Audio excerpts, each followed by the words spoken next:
So I just got done watching the movie An American Werewolf in London.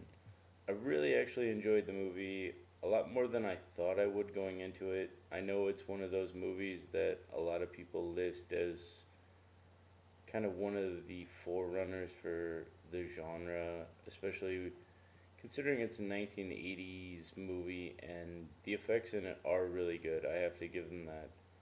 But at the same time, the story to me was just kind of lacking. You have a really good startup, and then the majority of the movie takes place over a week's time frame. And to me, it was just kind of all jumbled together.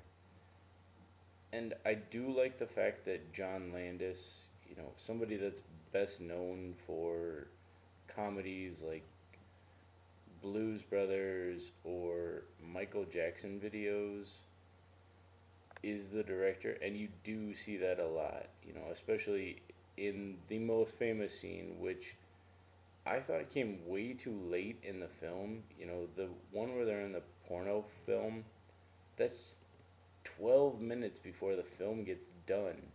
But it's still, that's when you start to see the actual John Landis part of the movie come in. You have the ridiculous car crash, and then you start having jokes come in.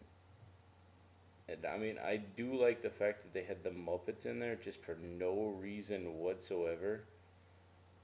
But the ending was just so anticlimactic for me.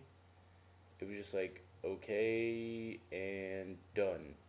And there wasn't even time for you to have any like, oh, there was no effect. There was no reaction shot. There was just, he's dead and roll credits. And that to me was just kind of a letdown. I've been wanting to watch this movie for quite a while, and then that's all you get out of it.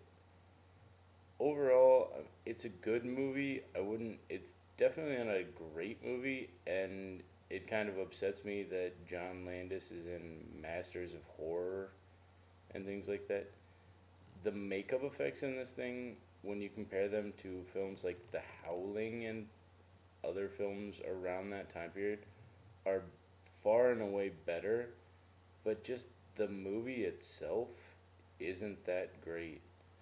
I know they made a sequel, but it's still it's a middle of the road movie. It's something to watch if you've never seen it, but it's not something I would invite people over to be like, "Hey, let's watch this movie." So, I don't know. My reaction would be watch it, but don't go into it with high expectations or you're going to be disappointed.